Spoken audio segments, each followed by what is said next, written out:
Hello and welcome to News 24. My name is Mahlase, and we are with you as we continue to wait for what everybody is calling the expected President Jacob Zuma exit. Of course, it has been a dramatic 4 days, counting since Sunday when the ANC's top six met with President Jacob Zuma in Pretoria. And we understand at that meeting they asked him to step down, but he refused, telling them that only the party's National Executive Committee can tell him to do so. Then we had Monday when the National Working Committee of the party held its own special meeting to hear the feedback from the top six. And that is when the decision was taken that there should be an urgent National Executive Committee meeting. And then, of course, came Tuesday, where the State of the Nation address that was due to be held on Thursday was postponed. And then last night also, that urgent National Executive Committee meeting was also postponed,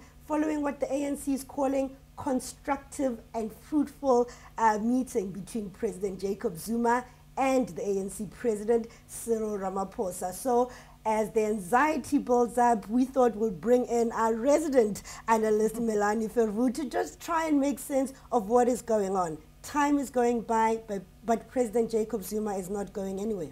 You know, it's extraordinary. He seems to just be hanging on like the best of the best dictators. He's not letting go of power. Because the point is, the writing was on the wall. The moment Cyril Ramaphosa was announced as the president of the ANC, as the winner, whether they liked it or not, the writing was on the wall. And we saw it. We know that he knew it as well, that President Zuma knew that, because you just had to look at those little video clips of what he looked like and how furious he was and so on. He knew it was the end of the road. But for some reason now, and you know, we can speculate about all the possible reasons, he's hanging on and he's hanging on. I mean, I was quite shocked that already there's even his diary that has been released, that on Saturday he's going to be addressing the Ubuntu Awards that are hosted by the Department of International Relations. There was also a statement released that he's continuing with his presidential duties, holding cabinet meetings as he did yesterday as well. You know, it's all this crisis sort of is going on the one hand. The whole nation is holding its breath, but somehow, parallel to that, he seems to be just going on as if nothing's really happening, you know, sitting back, chairing committees. They keep on releasing his program, etc. Now, in one way, you would expect that, you know, because until he is actually resigned, he's still the president of the country. But on the other hand, it is quite extraordinary to watch that. And one does get the impression that he is really digging his heels in and just saying, I'm not going anywhere. Make me, you know. Look, I mean, after that statement by the ANC confirming that they're postponing the National Executive Committee meeting, one thought perhaps we could be any minute now expecting, you know, that famous speech that starts with fellow South Africans. I hereby want to inform you that I'm resigning. But that is not happening. Anxiety is building up in the country. What did you make of those two words, fruitful and constructive? You know, words like that always worry me. They are, in political terms, as you know very well, they are spinning words. And the interesting thing is that those are the only two words that anybody in the ANC is using officially at the moment. You can't, as you know, Mahlase, you've tried. And I've been listening to all the press statements and all the press interviews. Everybody's trying, and they're getting nothing more from anybody in the senior management of the ANC or the new spokesperson, Pule Mabe. They just keep on getting stuck. Ex-Magashule, the same thing last night, on these two words. And I think Pule Mabe even today said there are now these two concepts that we have dropped in or have brought into the discussion. Yeah, that's spinning. You know, that's not. And my point is, I certainly hope that there's also forceful, you know, discussions going on, not only fruitful, because you know, that makes you sound, that sounds like it's Cyril doing the Kudesa negotiations with the National Party, you know, kind of thing. That's not what we need now. We really need, and you know, enough with all this. I do not want to humiliate the man. He hasn't extended the same courtesy to the top six. He's not extended the same courtesy to Cyril Ramaphosa. He's not extended that courtesy to the NWC, and frankly, not to the country. You know, he's embarrassed the country, and he's certainly humiliating now the ANC and the top management in the ANC, and particularly also for Cyril Ramaphosa. So he's not extending that courtesy to them. So why are they keep on saying we don't want to humiliate him, etc.?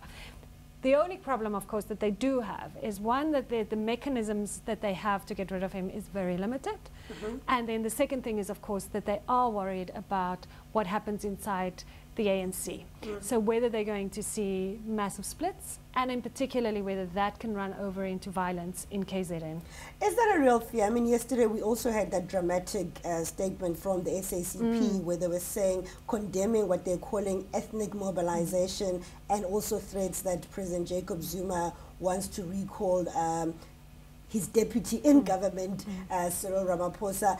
How real is that? I mean, throughout since Ramaphosa's election, we've just heard about trying to be, accommodate KZN. They've not made it in the top 6.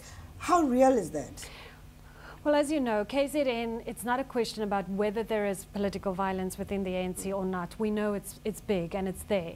And clearly we also know that this is the most divided province of the ANC. And we know that the tensions are very high and that they can spill over and become far more increased very easily. So I think that is an absolute real threat that is there. And I certainly found it, whatever way they tried to spin it, I did find it ominous that Jacob Zuma went to go and visit the king this week. Because even though it might have been a pre-arranged courtesy visit, if it was, even if they didn't discuss anything, Jacob Zuma will be well aware, and his handlers would be, that just the visuals of him sitting next to the king would send certain reminders, certain messages. It brings up the ethnicity issue. It says, I am from the Zulu group and Cyril Ramaphosa I am is one of not. yours, I can just sit with the king, I don't need to bring a big bull. I just come and we talk. And that threat, that reminder that he has a lot of gravitas in KZN. And so I think, that was definitely not coincidental. And even if it was pre-arranged, it certainly suited Jacob Zuma that it came out at the right time. I think the whole issue around violence within the ANC, which is not necessarily ethnically based, but it certainly is an issue and could easily become much worse in KZN and then maybe spill into other provinces, is a real issue. And given the fact that they weren't accommodated in the top 6 and the fact that it is the biggest province and that we have had this terrible division in there, I think is something that must play very heavily on Cyril Ramaphosa's mind, and he has to play that very carefully. But time is on neither side. I mean, we already know that we can't postpone SONA beyond a week, that because budget has to happen, and we've got the confirmation today that the budget date will go on as planned. And then, of course, we do still have a National Executive Committee on the 17th and 18th that will actually have to sit. Who wins in this time period? Who is buying the time for the two leaders between Ramaphosa and Zuma? You see, I think both might be playing for time. But I think President Zuma thinks that if he's playing more and more for time, he could make some movements still that could save him. I mean, we must remember that he's very aware of the fact that Ramaphosa won with only 179 votes. So strictly speaking, only with 90. If Nkosazana Dlamini Zuma only got 90 more votes, she would have won. Of course, the rest of that top 5, as you know, was always a list that the Zuma camp were quite comfortable to live with. They always said, we want Mabuza, we want Ace Magashule, and we want Jesse Duarte. And then they said we could live with Paul Mashatile and we can live with Gwedi Mantashe. So the rest of that list worked out the way they wanted. But then those court cases happened, right, in that last week. And suddenly 220 odd delegates gets disqualified on the morning of the first day of the conference. Presumably from the provinces, or presumably most of them, if not all of them, would have gone more to the Zuma side. And Cyril Ramaphosa wins. And they didn't expect that. This was the one thing they could not foresee. Yeah. And Jacob Zuma knows that. He knows that it was tight. Now we know that Cyril Ramaphosa has made some progress. The NWC is definitely favoring him much more. But we don't know about the NEC yet, right? The NEC was much closer to 50-50, and they haven't been tested. So we don't know, and so on. And that's why I think he went very much. The first thing that happened is that the top 6, the fact that there was a split with Jesse Duarte and Ace Magashule on the one hand, and on the other hand the others, gave him a bit of a life buoy. So he went like, no, but you guys aren't even united. So no. And then they said, no, but the NWC, and he goes, well, they're not the decision-making body in the ANC. And it was far better for him to throw his weight in on the NEC. having another week or so to work, of course, he can mobilize his forces, because I think people were kind of thinking that when Cyril took over, or Ramaphosa took over, that now all those divisions in the ANC have just magically disappeared. And of course they haven't. They might have softened, and there might be more people now on the Ramaphosa side, as it happens when people think power is going to go the other way, but it hasn't disappeared. So I think at this stage, the President Zuma is hoping that he could, you know, still make some gains going that way. It is ludicrous to try and think that he can hold out forever, you know, until 2019, because he won't. They will at some stage will have to make a move. You know, we are seeing signs that there are those that have supported him for the past 10 years that are actually turning against him. I mean, we've got the likes of the ANC Youth League president. Those that are close to him are saying that, you know, he was supporting that he actually be recalled. We had yesterday the dramatic press conferences with some MKMVA members who are now saying Kebi Mapatwe is now changing sides. And also we've had some signals from some ministers giving an indication that they've accepted that there's a new sheriff in town and they will go with him, looking into the future, of course. But how does President Jacob Zuma mobilize, if any, those that are still in there to say, stand by me, and what can he give them? Well, if Julius Malema is to be believed on his Twitter, he's saying bags of money is flowing down again. But I don't know, you know, it's too easy in a way to say that. I agree with you, and it's a purely human thing, you know, that people, especially in politics where power is everything, that they will go where the power is, you know. Of course, cabinet ministers are thinking, I might not have a job in a week from now when he shuffles, so I better be nice to him quite quickly. And I also hear lots of stories about, you know, cabinet ministers who've been the most ardent and strong Zuma supporters now calling up Ramaphosa, being nice to him and so on.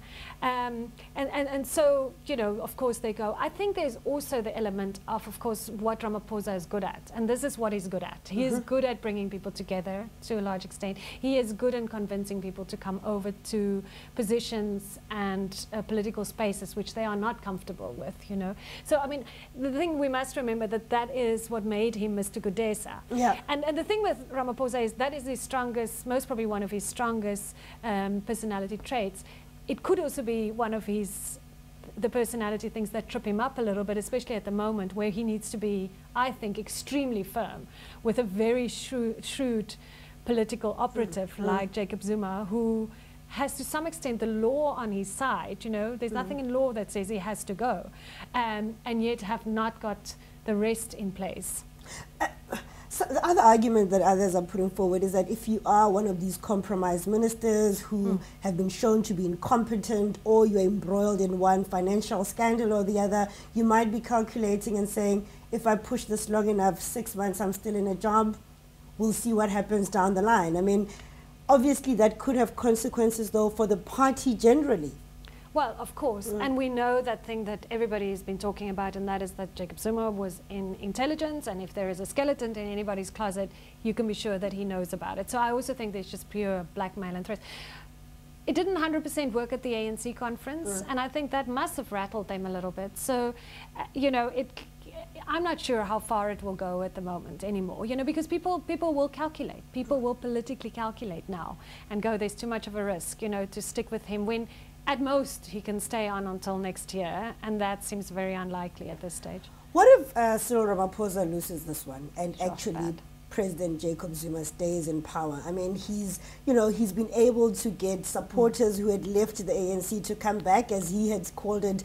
They've given the ANC the love back.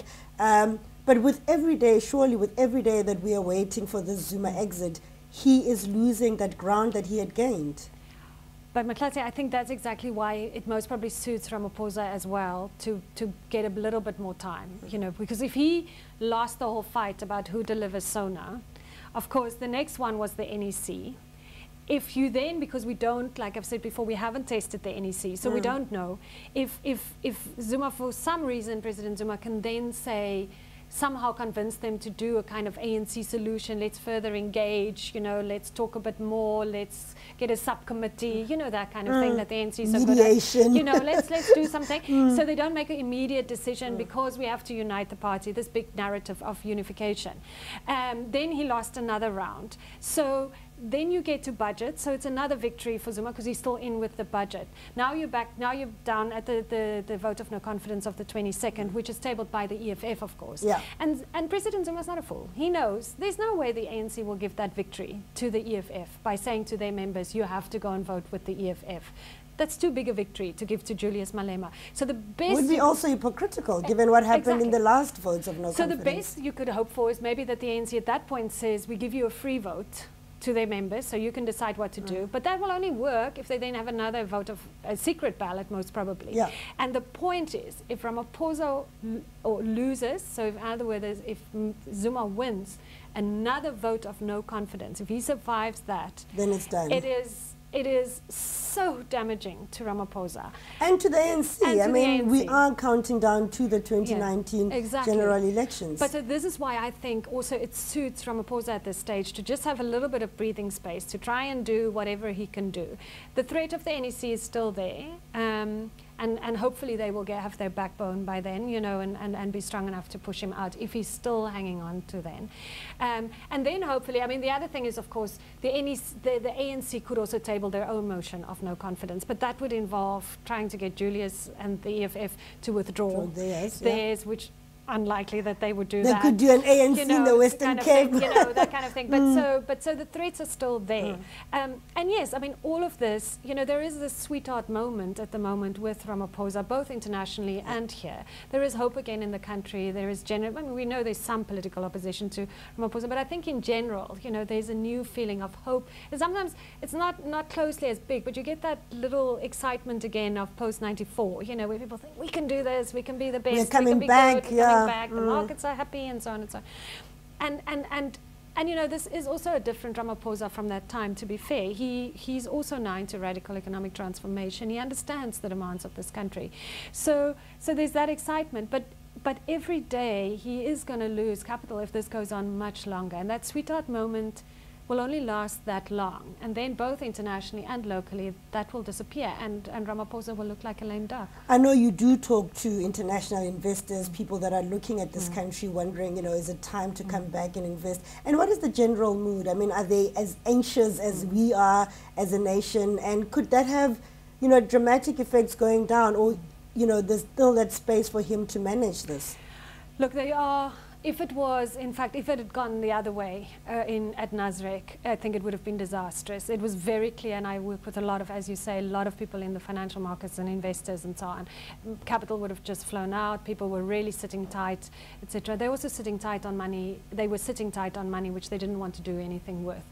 That changed dramatically after Ramaphosa was announced. And interestingly enough, especially the foreign markets and so on, they're not too interested in all the intricacies. You know, they were interested in they wanted the decision. Yes, that's it. You know, yeah. They find what's going on at the moment extremely confusing. That's the one thing, and that's not good. That's never good.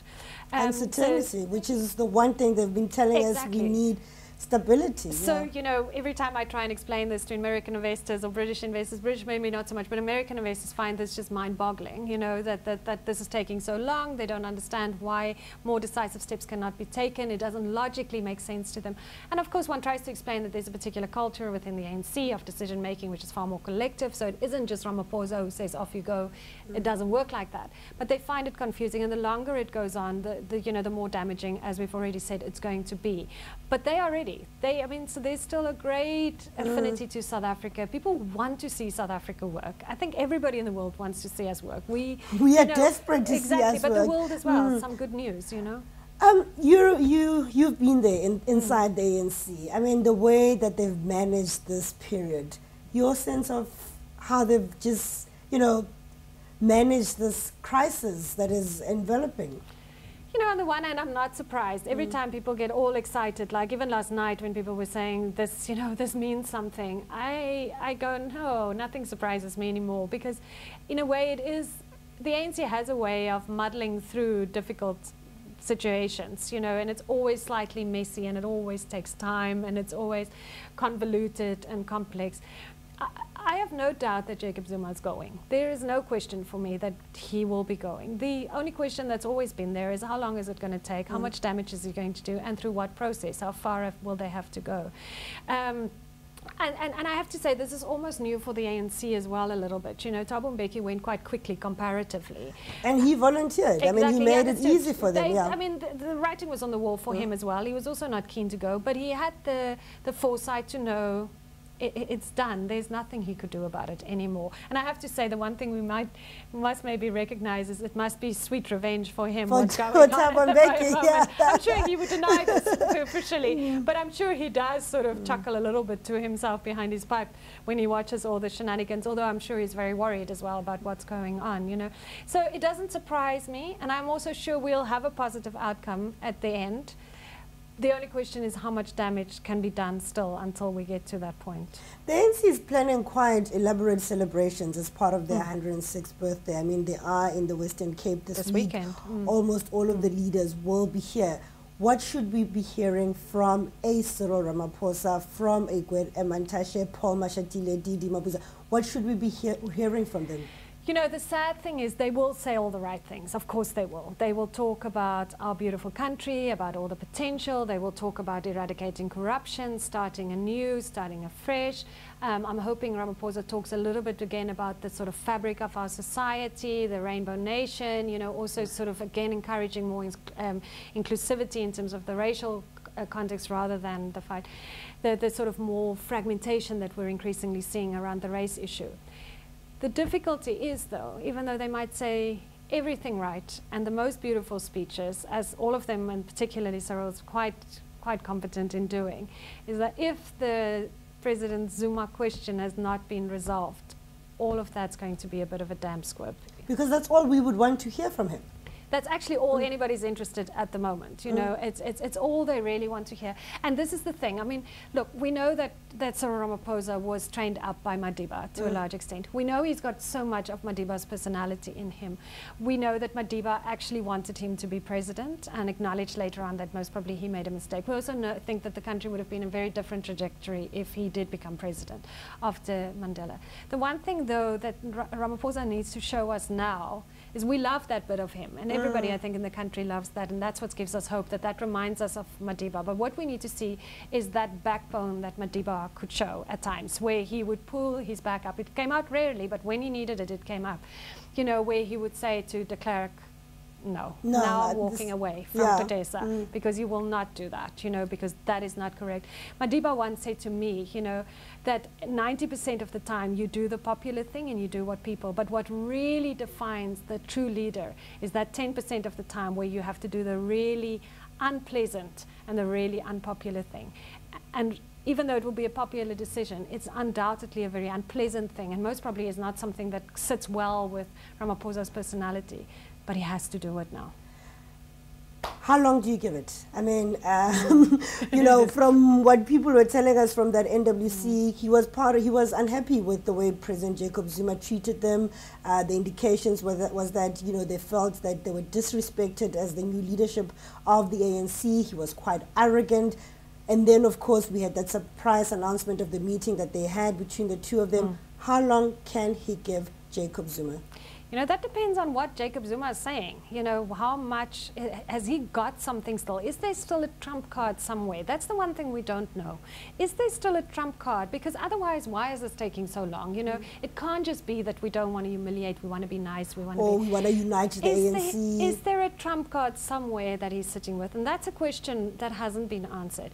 Clearly, he's demanding a lot of stuff, you know, whatever that might be. Amnesty, maybe there's money involved, who knows, you know, better package, whatever.